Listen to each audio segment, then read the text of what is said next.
I'm in. Jeff Bezos.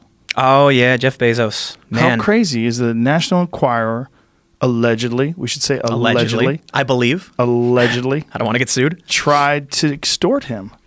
And it's about the Jamal Khashoggi investigation from the Washington Post. It's all connected to that. I read a bit about it. I started reading more when Ronan Farrow came out and claimed that they went to him too. So I'm not as versed. Like I haven't read. I read through they meaning the Enquirer. The Enquirer. Yeah, Ronan Farrow. It was a story. I think it was from The Week, where Ronan Farrow says that they approached him and put pressure on him as well. Wow. But you know the interesting thing is, when I read that story, I kind of laughed because I was like, remember Gawker? Yeah. Remember when they outed Peter Thiel and then yes, Hulk Hogan? Like, these people are really brave to go up against billionaires like this and try and drag them. Yeah. I'll also point out it's kind of scary that you live in a world where a billionaire can destroy a company because they're angry at you.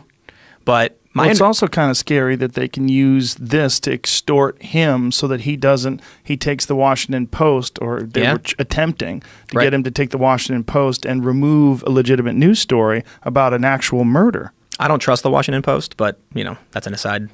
That is an aside. Yeah. Like, if... I get it.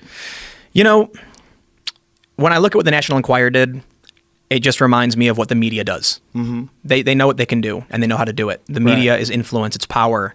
Brands, they're scared. They're scared. So you look at what happens with some of these Twitter accounts that will lead campaigns where they encourage all their followers to send emails. It's not the same as blackmail, by no means. But when there's an attack vector, like, what is that, Wild Sardines Company, they don't want to deal with a brigade from activists. You tweet at them, your fans tweet at them, and they immediately cancel on your show and they disavow you unless you do something, unless you say something, unless you disavow something. So granted, it's leaps and bounds worse when a National Enquirer allegedly, tries to extort Jeff Bezos. But the craziest thing about it is allegedly, that the investigator, I think his name is Becker, was entertaining the possibility that a government entity intercepted the texts, the nude selfies from Bezos. But I did see another journalist tweet that they're not entertaining that. They're not pursuing it. It was just a thought, so maybe it's not real. Well, part of the other thought was that his girlfriend's brother, who's a Trump supporter, might have somehow or another got screen grabs of her phone.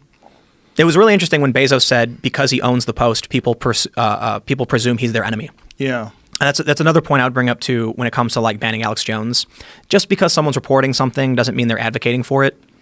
But sometimes they are. It's like you got to understand the nuance in that. Yeah. But I mean, Bezos is probably not the person you'd want to target. Could you imagine what would happen if Bezos showed up at the Washington Post and said, guys, kill the story? Jesus Every journalist Christ. Would tweet it. Yeah. Bezos showed up and just killed our story. Yeah. It's almost impossible. It's so unrealistic. But maybe there's more to it. I mean, the real, and this is the big conspiracy theory, was that, Trump always calls him Jeff Bozo.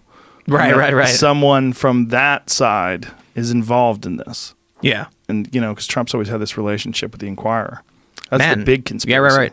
Yeah, so I don't know. I guess this is a relatively new story, and I've been, here, so I don't know as much about it as I probably should. Which just shows you how crazy digital media is. I mean, digital things, like sending things through the air, and it's just, and that people can get intercepted. That's why...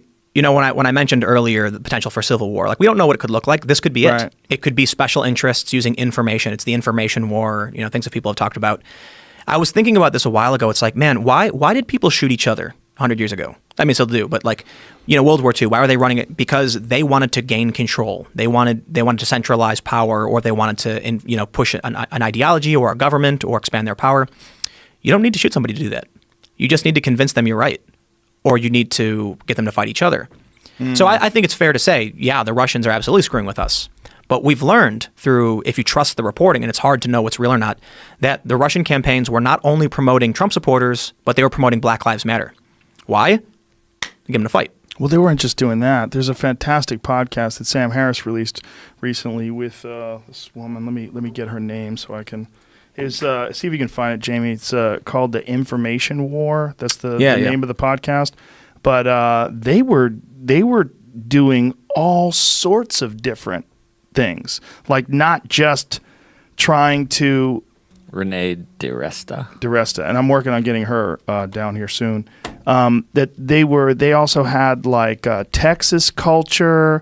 They had trans rights. They had they even organized Facebook campaigns where they had a pro-Texas group and a pro-Muslim group meet across the street from each other. Yep. I mean, they're sowing seeds of dissent, like organizing it. And I think I'd be willing to entertain the possibility that what we call the culture war today was seeded specifically by special interests, potentially Russia. Nothing we can do about it. It's done. You know, when people adopt an ideology, you can't easily break that. And some people refuse to cross that divide. You know? Yeah, but it's just so funny how many different ways they were attacking this. They had a Blue Lives Matter groups and Black Lives Matter groups, and they put people at odds with each other.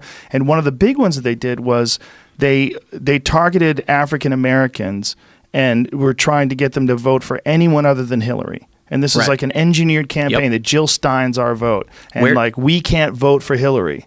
Like, Hillary does not support us. We can't vote for Hillary. And they made it very tribal. The first thing we have to assume is that it was effective, and that what we view in the culture war was exacerbated by these campaigns. We don't know to what extent they had an influence over the U.S., but I will say I think it's fair to point out they play a role, and then we can see what happens. Charlottesville, where we can see the dramatic escalation, where you end up with some crazy guy associated with, white nationalism ramming a car into a bunch of protesters. Yeah. It's, people get riled up to a point. There's a really great video called This Video Will Make You Angry by CGP Grey, where he talks about how these groups, they argue amongst each other, not against each other. They make each other angry by posting images of the other. There's certain subreddits where I don't want to, start a brigade, but they'll post memes nonstop attacking a particular politician. They're not arguing with the left or the right. They're arguing to themselves about what's wrong with the other. And so these groups grow and get angrier and angrier, and then when they finally meet in the real world, you get extreme violence. So it's very possible to seed those communities and rile people up, push these things.